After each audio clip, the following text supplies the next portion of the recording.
ବନ୍ଧୁମାନେ, ଆପଣଙ୍କର ଯଦି କନ୍ୟା ରାଶି ହୋଇଥାଏ ତେବେ ଏହି ଭିଡ଼ିଓଟିକୁ ଥରେ ମାତ୍ର ଶେଷ ପର୍ଯ୍ୟନ୍ତ ନିଶ୍ଚୟ ଦେଖନ୍ତୁ। ନିଜର ବ୍ୟସ୍ତବହୁଳ ସମୟ ମଧ୍ୟରୁ 10 ମିନିଟ୍ ସମୟ ଆପଣ ନିଜ ପାଇଁ ଦିଅନ୍ତୁ ଏବଂ ନିଜର ଭବିଷ୍ୟତ ବିଷୟରେ ଜାଣନ୍ତୁ।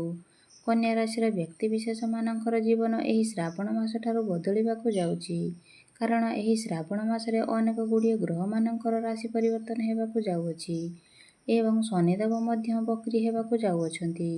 ତେଣୁ ଏହି ଶ୍ରାବଣ ମାସରେ ଗ୍ରହ ନକ୍ଷତ୍ରମାନଙ୍କର ଚଳନରେ ଗୋଟେ ବହୁତ ବଡ଼ ପରିବର୍ତ୍ତନ ହେବାକୁ ଯାଉଅଛି, ଯାହାଦ୍ୱାରା ଏମାନଙ୍କର ଜୀବନରେ ଚାଲିଥିବା ସମସ୍ତ ଦୁଃଖ, କଷ୍ଟ ଏବଂ ସମସ୍ୟାର ଅନ୍ତ ହେବାକୁ ଯାଉଅଛି ଏବଂ ପୁଣି ଥରେ ଖୁସି ଫେରିବାକୁ ଯାଉଅଛି। ଜୁଲାଇ 13 ତାରିଖ ଦିନ ଶନିଦେବ ବକ୍ରି ହେବାକୁ ଯାଉଛନ୍ତି, ଓଲଟା ଚଳନ ହେବାକୁ ଯାଉଅଛି।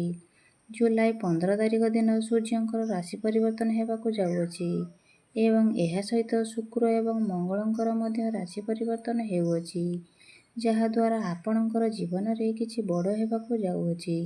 ମହାଦେବଙ୍କର କୃପାରୁ ଆପଣଙ୍କର ଜୀବନରେ ଚାଲିଥିବା ସମସ୍ତ ଦୁଃଖ କଷ୍ଟର ଅନ୍ତ ହେବାକୁ ଯାଉଅଛି। ଏହି ଶ୍ରାବଣ ମାସଠାରୁ ଆପଣଙ୍କର ଜୀବନରେ କ'ଣ ସବୁ ବଡ଼ ପରିବର୍ତ୍ତନ ହେବାକୁ ଯାଉଅଛି, ଏହା ପୂର୍ବରୁ ଯଦି ଆପଣଙ୍କର ବି କନ୍ୟା ରାଶି ହୋଇଥାଏ ତେବେ ଭିଡ଼ିଓଟିକୁ ଲାଇକ୍ କରି ଚ୍ୟାନେଲଟିକୁ ସବସ୍କ୍ରାଇବ୍ କରିଦେବେ। ତ ଦେଖନ୍ତୁ, ପୂର୍ବରୁ ମଙ୍ଗଳ କେତୁଙ୍କ ସହିତ ଯୁତି କରି ବସିଥିବାରୁ ଗୋଟେ ଖରାପ ଯୋଗର ନିର୍ମାଣ ହେଉଥିଲା, ଯାହାଫଳରେ ଆପଣଙ୍କର ସ୍ୱାସ୍ଥ୍ୟଜନିତ ସମସ୍ୟା ଦେଖା ଦେଉଥିଲା। ଧନଜନିତ ସମସ୍ୟା ଦେଖା ଦେଉଥିଲା। ଆପଣ ଋଣ ନେଇଥିଲେ କିନ୍ତୁ ଋଣ ଶୁଝି ପାରୁନଥିଲେ। ଋଣର ଭାର ଆପଣଙ୍କ ଉପରେ ବଢ଼ି ଯାଇଥିଲା। ଗୃହ ପରିବାରରେ ଖୁସିର ବାତାବରଣ ନଥିଲା। ଶିକ୍ଷା କ୍ଷେତ୍ରରେ ସମସ୍ୟା ଦେଖା ଦେଉଥିଲା। ଅଯଥାରେ ଆପଣଙ୍କର ବହୁତ ଖର୍ଚ୍ଚ ହେଉଥିଲା। ସମାଜରେ ଆପଣଙ୍କ ମାନ ସମ୍ମାନ କମ୍ ହୋଇଯାଇଥିଲା। ଆପଣଙ୍କୁ ଚାକିରି ପ୍ରାପ୍ତି ହୋଇପାରୁନଥିଲା। ସନ୍ତାନ ସନ୍ତତି ପାଇଁ ଆପଣ ଚିନ୍ତିତ ଥିଲେ। ଆପଣଙ୍କର ବେପାର ବାଣିଜ୍ୟରେ ଲସ୍ ହେଉଥିଲା। ଆପଣଙ୍କର ପ୍ରେମ ଜୀବନରେ ମଧ୍ୟ ସମସ୍ୟା ଦେଖା ଦେଉଥିଲା। ତେବେ ଏଭଳି ଯାହାବି କିଛି ସମସ୍ୟା ଆପଣଙ୍କ ଜୀବନରେ ଚାଲୁଥିଲା, ତାହା ଏହି ଶ୍ରାବଣ ମାସଠାରୁ ଦୂର ହେବାକୁ ଯାଉଛି। ମହାଦେବଙ୍କ କୃପାରୁ ଆପଣଙ୍କ ଜୀବନକୁ ପୁଣି ଥରେ ଖୁସି ଫେରିବାକୁ ଯାଉଛି। ଆପଣଙ୍କ ଜୀବନରେ ନୂତନ ସୂର୍ଯ୍ୟୋଦୟ ହେବାକୁ ଯାଉଛି। ତେବେ ବନ୍ଧୁମାନେ, ସବୁଠାରୁ ବଡ଼ କଥା ହେଉଛି ଯେ ବୁଧ, ଯିଏକି ଆପଣଙ୍କର ରାଶିର ଅଧିପତି ଅଟନ୍ତି, ବୁଧ ଆପଣଙ୍କର ଲାଭ ଭାବରେ ଚଳନ କରୁଛନ୍ତି। ସୂର୍ଯ୍ୟ ମଧ୍ୟ ଆପଣଙ୍କର ଏକାଦଶ ଭାବରେ ଅର୍ଥାତ୍ ଲାଭ ସ୍ଥାନରେ ଗୋଚର କରୁଛନ୍ତି। ଏକାଦଶ ଭାବଟି ହୋଇଥାଏ ଲାଭର ସ୍ଥାନ, ଇଚ୍ଛାବୃତ୍ତିର ସ୍ଥାନ, ଯାହାଫଳରେ ଏହି ଶ୍ରାବଣ ମାସରେ ଆପଣଙ୍କୁ ଆର୍ଥିକ ଲାଭ ହେବାକୁ ଯାଉଛି। ଆପଣଙ୍କର କୌଣସି ଗୋଟିଏ ବଡ଼ ଇଚ୍ଛା ମଧ୍ୟ ପୂର୍ଣ୍ଣ ହେବାକୁ ଯାଉଛି। ଆପଣଙ୍କର ଆର୍ଥିକ ସ୍ଥିତି ମଜବୁତ ହେବା, ଆପଣ ଯେଉଁ କ୍ଷେତ୍ରରେ ହାତ ଦେବେ ସେଥିରେ ଆପଣଙ୍କୁ ସଫଳତା ମିଳିବ। ଏକାଦଶ ଭାବଟି ବଡ଼ ଭାଇ ଭଉଣୀଙ୍କର ଭାବ ହୋଇଥାଏ, ଯାହାଫଳରେ ଆପଣଙ୍କର ବଡ଼ ଭାଇ ଭଉଣୀମାନଙ୍କ ସହିତ ସମ୍ପର୍କ ମଜବୁତ ହେବ। ଆପଣଙ୍କୁ ଆପଣଙ୍କ ବଡ଼ ଭାଇ ଭଉଣୀଙ୍କ ଠାରୁ ସପୋର୍ଟ ମିଳିବ। ଦୀର୍ଘ ଦିନର କୌଣସି ଗୋଟିଏ ବଡ଼ ଇଚ୍ଛା ଆପଣଙ୍କର ପୂର୍ଣ୍ଣ ହୋଇପାରେ। ଯଦି ଆପଣଙ୍କର କୌଣସି କାମ ଅଟକି ରହିଥିଲା, ତ ସେହି କାମରେ ଆପଣଙ୍କୁ ସଫଳତା ମିଳିବ। ବୁଧ ଏବଂ ସୂର୍ଯ୍ୟ ଆପଣଙ୍କର ଏକାଦଶ ଭାବରେ ରହି ଆପଣଙ୍କର ପଞ୍ଚମ ଭାବକୁ ଦେଖୁଛନ୍ତି। ପଞ୍ଚମ ଭାବଟି ହୋଇଥାଏ ପ୍ରେମ ଜୀବନର ଭାବ, ଶିକ୍ଷାର ଭାବ ଏବଂ ସନ୍ତାନର ଭାବ। ବୁଧ ହେଉଛନ୍ତି ବୁଦ୍ଧିର କାରକ ଗ୍ରହ ଏବଂ ସୂର୍ଯ୍ୟ ହେଉଛନ୍ତି ଗ୍ରହମାନଙ୍କର ରାଜା। ତ ନିଶ୍ଚିତ ଭାବରେ ଏହି ଶ୍ରାବଣ ମାସରେ ଆପଣଙ୍କୁ ଆପଣଙ୍କ ଶିକ୍ଷା କ୍ଷେତ୍ରରେ ବହୁତ ଅଧିକ ସଫଳତା ମିଳିବାକୁ ଯାଉଛି। ଯଦି ଆପଣ ଚାକିରି ପାଇଁ ପ୍ରସ୍ତୁତ କରୁଛନ୍ତି, ତ ଆପଣଙ୍କୁ ଚାକିରି ମିଳିବାର ବହୁତ ଅଧିକ ସମ୍ଭାବନା ରହୁଛି। ତେଣୁ ଆପଣ ନିଜର ତରଫରୁ ଚେଷ୍ଟା ଜାରି ରଖନ୍ତୁ। ଯଦି କୌଣସି କମ୍ପିଟିସନରେ ଭାଗ ନେଉଛନ୍ତି, ତ ସେଥିରେ ମଧ୍ୟ ଆପଣ ଜୟଯୁକ୍ତ ହେବେ। ଆପଣଙ୍କର ଜ୍ଞାନ ବଢ଼ିବ, ବୁଦ୍ଧି ବଢ଼ିବ, ଆପଣଙ୍କର ମାଇଣ୍ଡ ସାର୍ପ ହେବ। ଆପଣ ଉଚ୍ଚଶିକ୍ଷା କରିବା ପାଇଁ ବାହାରକୁ ଯାଇପାରନ୍ତି, କାରଣ ବୁଧଙ୍କ ସହିତ ସୂର୍ଯ୍ୟ ବିରାଜମାନ ଅଛନ୍ତି। ବୈଦେଶିକ ଗତିବିଧିରେ ଆପଣଙ୍କୁ ସଫଳତା ମିଳିବ। ଆପଣ ନିଜର ପାଠପଢ଼ାକୁ ନେଇ ବଡ଼ ଡିସିସନ୍ ନେଇପାରନ୍ତି। ଆପଣ କୌଣସି ଫର୍ମ ଫିଲ୍ଅପ୍ କରିପାରନ୍ତି। କିନ୍ତୁ 13 ଜୁଲାଇ ଠାରୁ ଶନିଦେବ ବକ୍ରି ଚଳନ କରୁଛନ୍ତି। ଆପଣଙ୍କର ପାଠପଢ଼ା ତ ବହୁତ ଭଲ ରହିବ, କିନ୍ତୁ ସମୟ ସମୟରେ ଆପଣଙ୍କ ମଧ୍ୟରେ ଟିକେ ଆଳସ୍ୟ ମଧ୍ୟ ଦେଖାଦେବ। ଆପଣଙ୍କ ମଧ୍ୟରେ ଜିଦ୍ଦି ସ୍ୱଭାବ ଦେଖାଦେବ। ବେଳେବେଳେ ଆପଣଙ୍କର ମନ ପାଠପଢ଼ାରେ ଲାଗିବ ନାହିଁ। ସେଥିପାଇଁ ଆପଣ ନିଜର ପାଠପଢ଼ାରେ ଅଧିକ ଫୋକସ୍ କରନ୍ତୁ। ଆପଣଙ୍କୁ ନିଶ୍ଚିତ ଭାବରେ ସଫଳତା ହିଁ ମିଳିବ। ପ୍ରେମ ଜୀବନରେ ମଧ୍ୟ ଆପଣଙ୍କୁ ସଫଳତା ପ୍ରାପ୍ତି ହେବ। କାରଣ ଆପଣଙ୍କର ଲଗ୍ନ ଭାବର ଅଧିପତି ବୁଧ ଆପଣଙ୍କର ପଞ୍ଚମ ଭାବକୁ ଦେଖୁଛନ୍ତି। ଯଦି ପୂର୍ବରୁ ଆପଣଙ୍କ ପ୍ରେମ ଜୀବନରେ କୌଣସି ପ୍ରକାରର ବି ସମସ୍ୟା ଚାଲିଥିଲା ତ ସେହି ସମସ୍ୟା ଆପଣଙ୍କର ଦୂର ହୋଇଯିବ। ଆପଣଙ୍କ ମଧ୍ୟରେ ଯଦି କିଛି ଭୁଲ ବୁଝାମଣା ଥିଲା ତାହା ସବୁ ସମାଧାନ ହୋଇଯିବ। ଆପଣଙ୍କର ଭଲ ପାଇବା ବିବାହର ରୂପ ମଧ୍ୟ ନେଇପାରେ। କିମ୍ବା ଯଦି ଆପଣ ଅବିବାହିତ ଅଛନ୍ତି ତ ଆପଣଙ୍କ ପାଇଁ ନୂଆ ପ୍ରସ୍ତାବ ଆସିପାରେ ଏବଂ ଆପଣଙ୍କର ବିବାହ ମଧ୍ୟ ହୋଇପାରେ। ଏହାପରେ ଶୁକ୍ର ଆପଣଙ୍କର ଭାଗ୍ୟସ୍ଥାନରେ ଚଳନ କରୁଛନ୍ତି। ନିଜର ସ୍ୱଗୃହକୁ ଚଳନ କରୁଛନ୍ତି। ଯାହାଫଳରେ ଶ୍ରାବଣ ମାସରେ ଆପଣଙ୍କର ଭାଗ୍ୟ ବହୁତ ଷ୍ଟ୍ରଙ୍ଗ ରହିବ। ପ୍ରତ୍ୟେକ କ୍ଷେତ୍ରରେ ଆପଣଙ୍କୁ ଆପଣଙ୍କ ଭାଗ୍ୟର ସାଥ ମିଳିବ। ଆପଣଙ୍କୁ ଏକ୍ସଟ୍ରା ଇନକମ୍ ସୋର୍ସ ମଧ୍ୟ ମିଳିଯିବ। ଆପଣ କୌଣସି ଧାର୍ମିକ ସ୍ଥାନକୁ ଯାତ୍ରା କରିପାରନ୍ତି। ଧାର୍ମିକ କାର୍ଯ୍ୟକଳାପରେ ଆପଣଙ୍କର ମନ ଲାଗିବ। ଆପଣଙ୍କ ଗୃହରେ କୌଣସି ଶୁଭ ମାଙ୍ଗଳିକ କାର୍ଯ୍ୟର ଆୟୋଜନ ମଧ୍ୟ ହୋଇପାରେ। ଆପଣ ପ୍ରପର୍ଟିରେ ଡିଲ୍ କରିପାରନ୍ତି।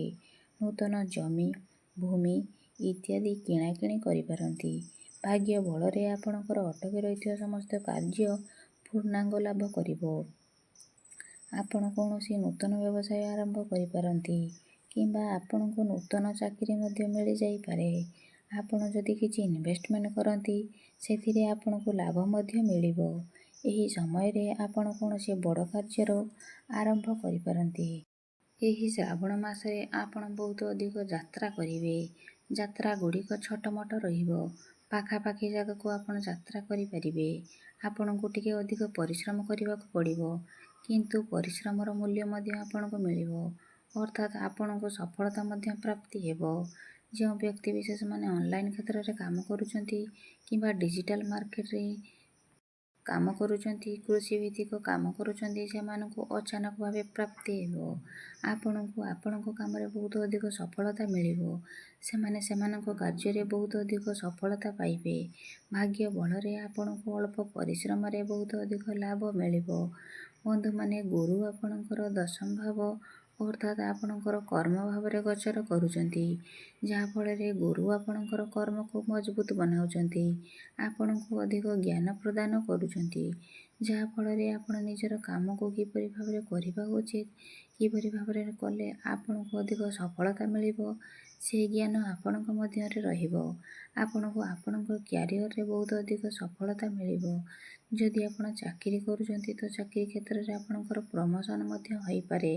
କାରଣ ସୂର୍ଯ୍ୟ ମଧ୍ୟ ବହୁତ ଭଲ ସ୍ଥିତିରେ ଅଛନ୍ତି, ମଜବୁତ ସ୍ଥିତିରେ ଅଛନ୍ତି। ଆପଣ ଆପଣଙ୍କର କ୍ୟାରିୟର ମାନ ସମ୍ମାନ ପ୍ରାପ୍ତି କରିବେ। ଆପଣଙ୍କୁ ଆଚିଭମେଣ୍ଟ ମିଳିପାରେ। ବୈଦେଶିକ ଗତିବିଧିରେ ଆପଣଙ୍କୁ ସଫଳତା ପ୍ରାପ୍ତି ହେବ। ତେବେ ନିଜର କାର୍ଯ୍ୟକ୍ଷେତ୍ରରେ ଆପଣ ଆର୍ଗୁମେଣ୍ଟସ୍ ଠାରୁ ଦୂରେଇ ରୁହନ୍ତୁ। ଆପଣଙ୍କ ପାଖକୁ ନୂଆ ନୂଆ କାମ ଆସିପାରେ ଏବଂ ଆପଣ ଶ୍ରାବଣ ମାସଠାରୁ ସମସ୍ତ ଟାର୍ଗେଟକୁ ଆଚିଭ୍ କରିପାରିବେ। ଆପଣଙ୍କର କର୍ମକ୍ଷେତ୍ରରେ କିଛି ବଡ଼ ପରିବର୍ତ୍ତନ ହୋଇପାରେ। ଗୁରୁ ଏଠାରେ ବସି ଦ୍ୱିତୀୟ ଭାବ ବାଣୀର ଭାବ ମାନେ ଧନର ଭାବକୁ ଦୃଷ୍ଟି ଦେଉଛନ୍ତି। ତ ଆପଣଙ୍କର ଆର୍ଥିକ ସ୍ଥିତି ମଜବୁତ ହେବ। ଘର ପରିବାରରେ ହସ ଖୁସିର ଲହରୀ ଲାଗି ରହିବ। ଯେଉଁ ଦମ୍ପତିମାନେ ସନ୍ତାନର କାମନା କରୁଥିଲେ ସେମାନଙ୍କୁ ସନ୍ତାନ ସୁଖ ମଧ୍ୟ ପ୍ରାପ୍ତି ହେବ। ଘରେ ଯାହା ବି କିଛି ମନାନ୍ତର ଚାଲିଥିଲା ତାହା ସବୁଠାରୁ ଦୂର ହୋଇଯିବ। ଏବଂ ଗୁରୁ ଏଠାରେ ବସି ଆପଣଙ୍କର ଚତୁର୍ଥ ଭାବ ସୁଖର ଭାବକୁ ଦୃଷ୍ଟି ଦେଉଛନ୍ତି। ତ ଆପଣଙ୍କୁ ସର୍ବ ସୁଖ ପ୍ରାପ୍ତ ହେବ। ଭୌତିକ ସୁଖ ପ୍ରାପ୍ତି ହେବ। ମାଙ୍କର ସ୍ୱାସ୍ଥ୍ୟର ଯଦି କିଛି ସମସ୍ୟା ଥିଲା ତାହା ମଧ୍ୟ ଦୂର ହୋଇଯିବ। ମାଙ୍କ ସହିତ ଆପଣଙ୍କର ସମ୍ପର୍କ ବହୁତ ଭଲ ରହିବ। ଏବଂ ଷଷ୍ଠ ଭାବକୁ ମଧ୍ୟ ଦେଖୁଛନ୍ତି। ପୂର୍ବରୁ ଯଦି ଆପଣ ଋଣ କରଜ ନେଇଥିଲେ ଏବଂ କରଜକୁ ଶୁଝିବାକୁ ସକ୍ଷମ ହୋଇପାରୁନଥିଲେ ତ ସମସ୍ତ କରଜରୁ ଆପଣଙ୍କୁ ମୁକ୍ତି ମିଳିଯିବ। ଶତ୍ରୁମାନଙ୍କ ଠାରୁ ମଧ୍ୟ ଆପଣଙ୍କୁ ମୁକ୍ତି ମିଳିଯିବ। କିନ୍ତୁ ଆପଣଙ୍କର ସପ୍ତମ ଭାବରେ ଶନି ବକ୍ରୀ ଚଳନ କରିବାକୁ ଯାଉଛନ୍ତି। ଖାସ୍ କଥା ଏହା ଅଟେ କି ଆପଣ ଆପଣଙ୍କର ବୈବାହିକ ଦାମ୍ପତ୍ୟ ଜୀବନ ଉପରେ ଟିକେ ଧ୍ୟାନ ରଖନ୍ତୁ। ନହେଲେ ସମୟ ସମୟରେ ମନାନ୍ତର ହୋଇପାରେ। ଏଥିପ୍ରତି ଆପଣ ଟିକେ ଧ୍ୟାନ ଦେବେ। ଆପଣଙ୍କର ଡେଲି ଇନକମ୍ ମଧ୍ୟ ବଢ଼ିପାରେ। ଆମଦାନୀରେ ବୃଦ୍ଧି ହୋଇପାରେ। ମଙ୍ଗଳ ଆପଣଙ୍କର ଲଗ୍ନ ଭାବରେ ଥିବାରୁ ଆପଣଙ୍କର ସ୍ୱାସ୍ଥ୍ୟ ତ ଠିକ୍ ରହିବ କିନ୍ତୁ ଆପଣଙ୍କର ଆଖିରେ ଜ୍ୱଳନ ଭଳି ସମସ୍ୟା ଦେଖା ଦେଇପାରେ। ଆପଣଙ୍କ ଭିତରେ ଟିକେ କ୍ରୋଧ ଦେଖା ଦେଇପାରେ କିନ୍ତୁ ବୁଧଙ୍କର ସ୍ଥିତି ବହୁତ ଭଲ ଥିବା ହେତୁ ଯାହା ବି କିଛି ସମସ୍ୟା ରହିଲେ ମଧ୍ୟ ତାହା ଦୂର ହୋଇଯିବ। ଆପଣ ସ୍ୱାସ୍ଥ୍ୟବାନ ଅନୁଭବ କରିବେ।